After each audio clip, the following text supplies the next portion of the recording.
Sammy Hagar recently discussed the ongoing tension between him and Alex Van Halen in an interview with Rolling Stone, expressing his desire to repair their personal relationship even if a musical reunion is unlikely.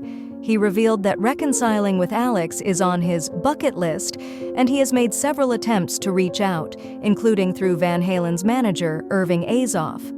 While he acknowledges that a musical collaboration is improbable, Hagar emphasized that he simply wants to be friends again, without the expectation of rejoining the band. Hagar had previously made attempts to reconnect with Alex before the Van Halen-themed Best of All Worlds tour, but his efforts were met with no response. In contrast, Van Halen himself has expressed little interest in participating in such a reunion. He explained that he was not interested in the tour and felt that Hagar and bassist Michael Anthony were not doing the band justice.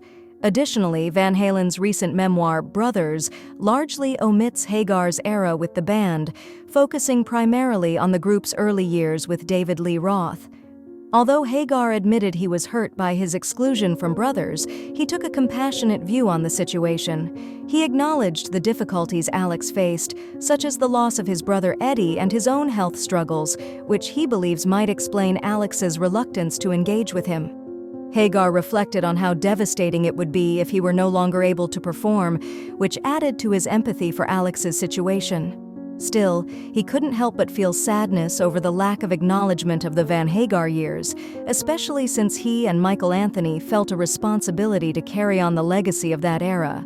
Despite being omitted from Brothers, Hagar showed respect for the Van Halen legacy, praising the emotional depth of the memoir, especially its portrayal of the brothers' childhood.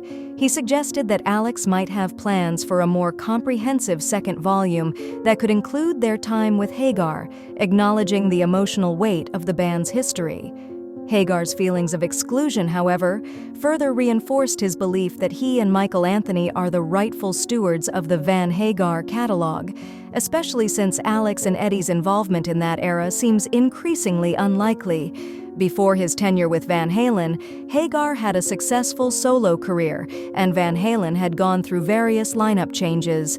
After David Lee Roth's departure in 1985, Hagar joined the band, and their collaboration proved commercially successful, with the albums 5150, OU 812, and For Unlawful Carnal Knowledge becoming chart toppers. Hagar's arrival marked the beginning of a new phase for the band, though the Van Hagar years were often met with mixed reactions from fans who longed for a Roth reunion. After his departure from Van Halen in 1996, Hagar formed Chickenfoot with Michael Anthony, Joe Satriani, and Chad Smith, finding success with the supergroup.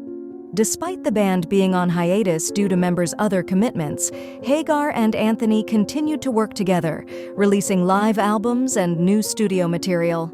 Their latest effort, The Space Between, came out in 2019, further cementing their collaborative spirit in the years following their Van Halen days.